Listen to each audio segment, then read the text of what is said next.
Hi, I'm Dr. Deb Butler, and you are listening to Thinner Peace and Menopause and Beyond. This is episode number 468. Well, hello, all my dear friends all over the world.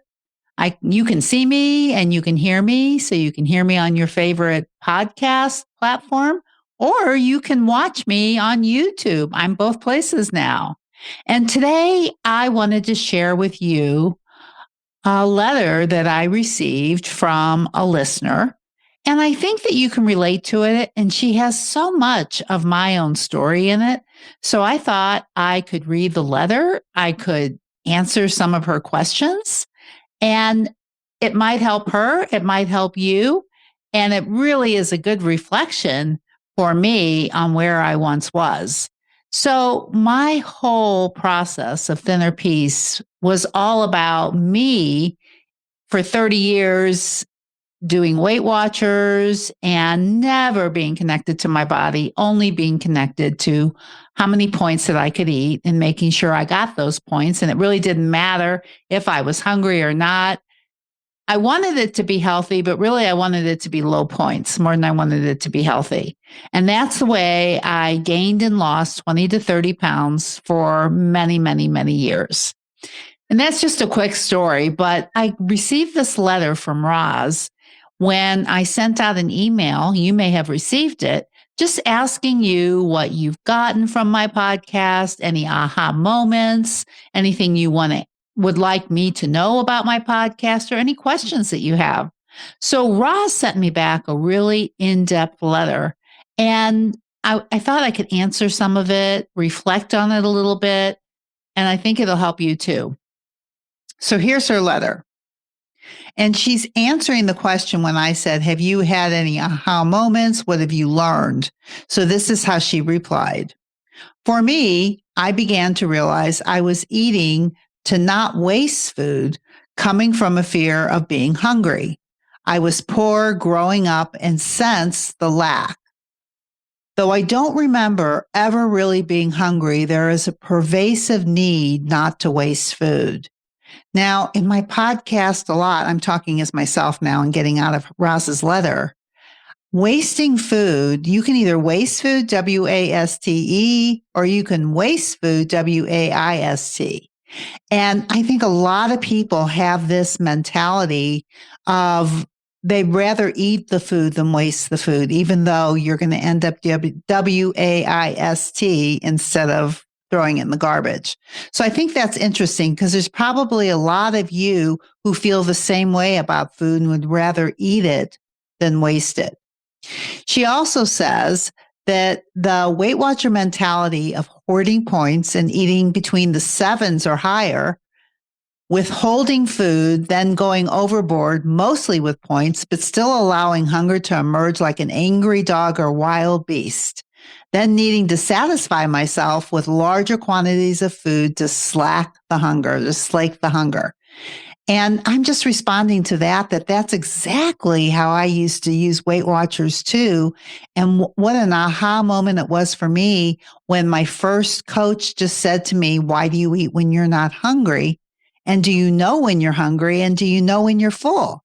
And so I love that Roz is listening to my podcast and this is starting to get her attention, and that she realizes that what I recommend is to eat between the 2s, meaning start at a -2 and stop at a +2. And she's saying that she would go to a +7 or higher, which is exactly what I would do. I wouldn't eat and then I would eat and I try to get all those points in. I just wanted to be really full.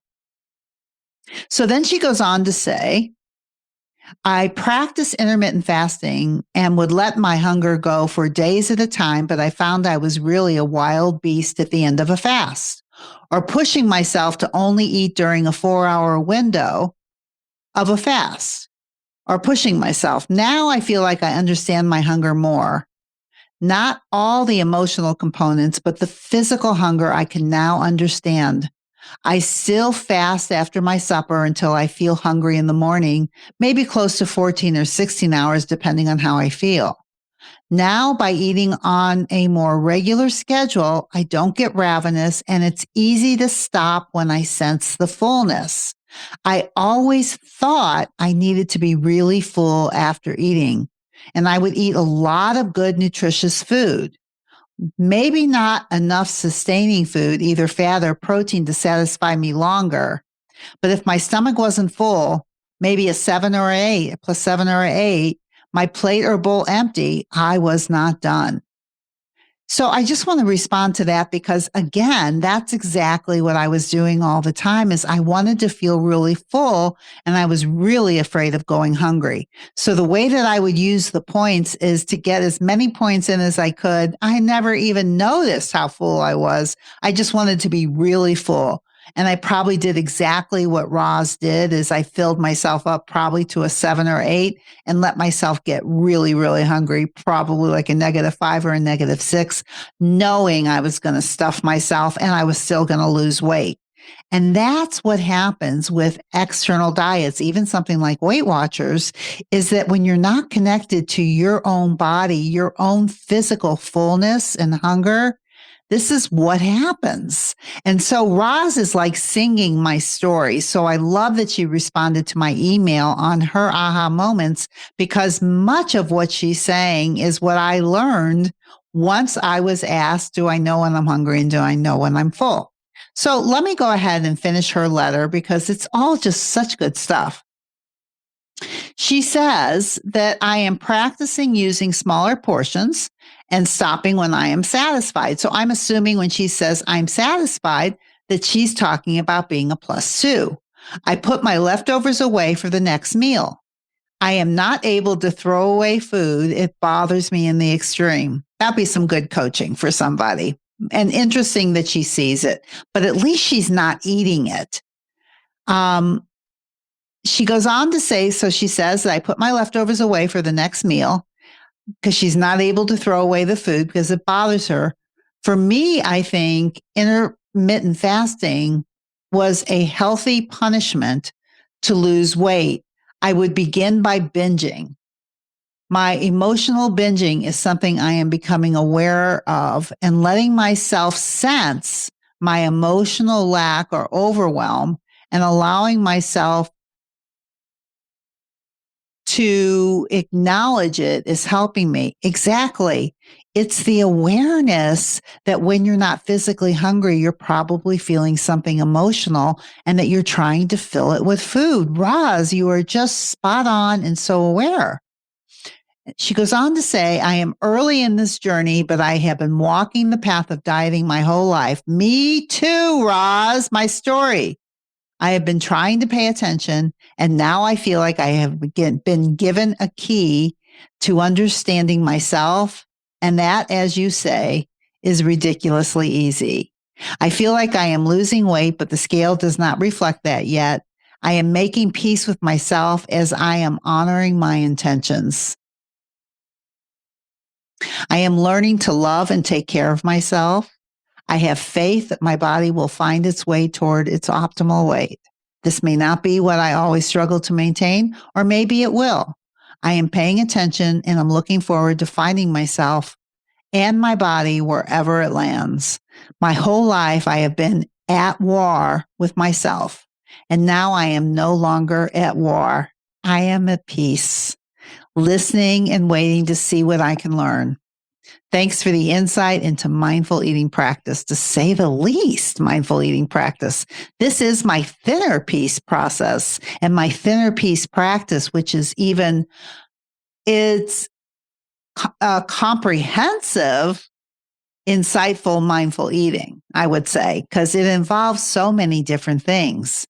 And I would love all of you to understand that my story may be your story, just like it was with Roz, and that maybe you're wasting food, or maybe you can't waste food because you have some internal childhood dialogue or you've been told something.